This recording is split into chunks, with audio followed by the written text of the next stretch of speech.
We come now to the ninth visit, where we shall analyze the ninth principle of success, which is personal initiative.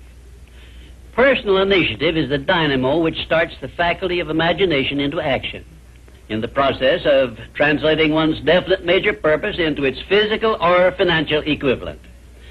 If you aim for success above mediocrity, you will need to learn to act on your own personal initiative, because your success is something which you must achieve for yourself without someone telling you what to do or how to do it. Incidentally, Cyrus H.K. Curtis, the former owner of the Saturday Evening Post and one of my collaborators in organizing the Science of Success philosophy, was responsible for a motto on personal initiative of such great importance that I want you to have it.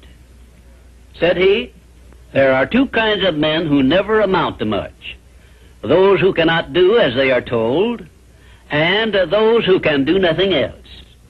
Of course, Mr. Curtis's implication is very clear.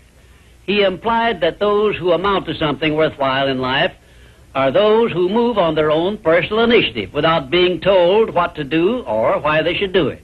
The men who stand out in the minds of the public as the greatest successes from the days of George Washington on to the present are those who chose their own occupation, business, or profession, and moved on their own personal initiative in achieving their purpose. And those who are getting ahead most rapidly today, no matter in what position they began, are those who promote themselves to a higher place in life by acting on their own personal initiative.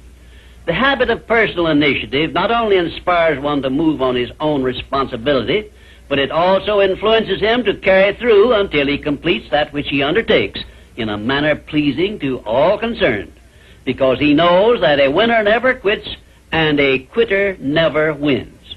And right here is an appropriate place to say something I perhaps should have said before, namely, that a big success is made up of a great number of little circumstances, each of which is so small and seemingly insignificant that most people pass it by as not worthy of notice.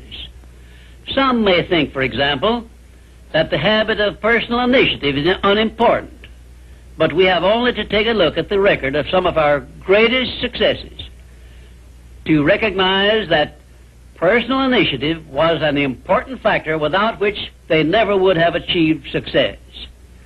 For example, no one told F.W. Woolworth to start a 5 and 10 cent store. The idea was his own. He acted on his own personal initiative in putting his idea into action, and lived to see it yield him a fortune well above $100 million. My distinguished business associate, W. Clement Stone, started his insurance business on his own personal initiative with an operating capital of only $100. But he followed through on that same personal initiative and made his humble beginning yield an annual gross income of many millions of dollars.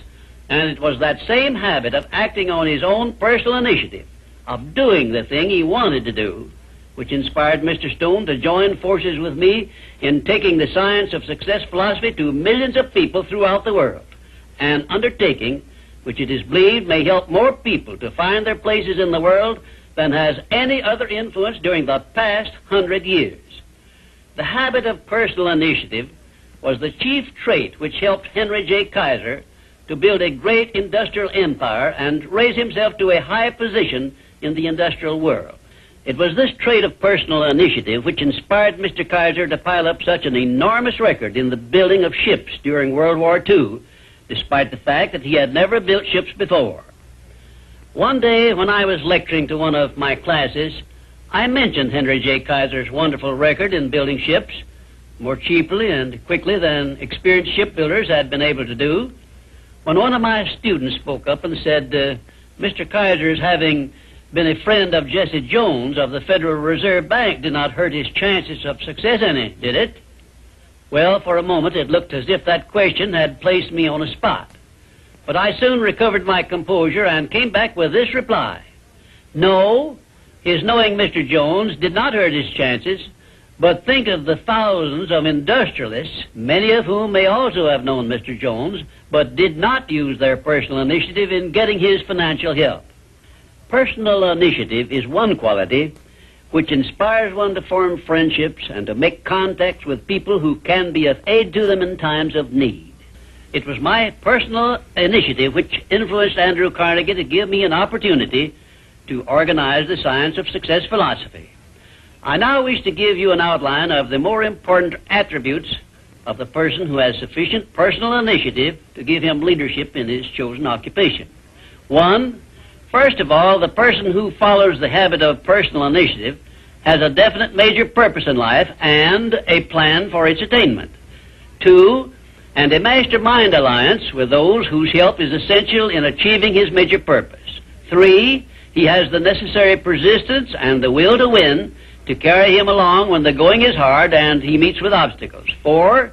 He makes decisions promptly when he has the necessary facts on which to base them and changes them slowly, if at all.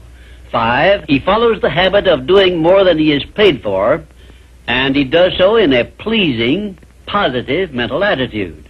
6.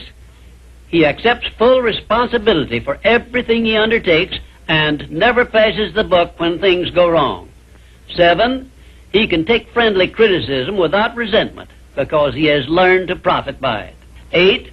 He knows what the 9 basic motives are which inspire all human endeavors and never requests anyone to do anything for him without giving that person an adequate motive for doing so. 9. He never expresses an opinion about anything unless he has thought the subject through and is prepared to state how he came by his opinion. 10. He follows the habit of listening much and talking only when he has something to say which may benefit himself or others. 11. He has a well-developed sense of observation of small details and knows his job from the smallest detail to the greatest. 12. He never tells anyone to do anything without suggesting why it should be done and how it may be done best. 13. He follows the habit of concentrating his full attention on one thing at a time. 14. His mental attitude is positive at all times when he is in communication with other people. 15. If you ask him a question, he will give you a direct answer, even if he has to tell you he does not know the correct answer. 16. Last, but perhaps most important of all, he never puts off until tomorrow that which should have been done last week, because he knows that the habit of procrastination is near the top of the list of the causes of failure. If you can rate OK on each of these 16 traits of personal initiative, you are a leader in your field of endeavor. When you come to examine yourself on the subject of personal initiative, just remember that your success or your failure depends very largely on the action you take in connection with your occupation. No one will tell you what you should do. No one will tell you what not to do. The decision must be your own, and you must follow through and carry out your decision on your own personal initiative. If you work for wages or a salary, you should decide to promote yourself through your own personal initiative to the top of the scale in your occupation. And remember that your promotion is entirely in your hands. In my previous visits, I have given you a blueprint of the steps you should take in promoting yourself to whatever station in life you desire. Now, let me give you a brief review of 8 principles we have covered previously. 1. Definiteness of purpose. By now you should know what you want most from life, and you should have a plan for getting it. Here is the most important circumstance of your whole life where you must move on your own personal initiative because no one else can tell you what you should want most. 2. The mastermind principle. If you have not already formed a friendly alliance with those who can help you in attaining your major purpose in life, you should move on your own personal initiative and form this alliance at once. 3. Going the extra mile.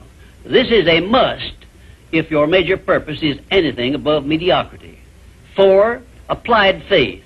This is the principle which gives you power in carrying out your definite major purpose and all minor purposes. 5. A pleasing personality is an asset of priceless value, and it too is something you must acquire through your personal initiative. 6. Self-discipline. The 6th principle of success is also something you acquire through your personal initiative. 7. A positive mental attitude, which is the most important of the 12 great riches of life, is also the product of your own personal initiative. 8. Enthusiasm is a state of mind which only you can generate through your personal initiative. You see, therefore, that personal initiative enters into every one of the success principles. And now, until our next visit, may I remind you that there are two types of people who never amount to anything. Those who will not do what they are told, and those who will do nothing else.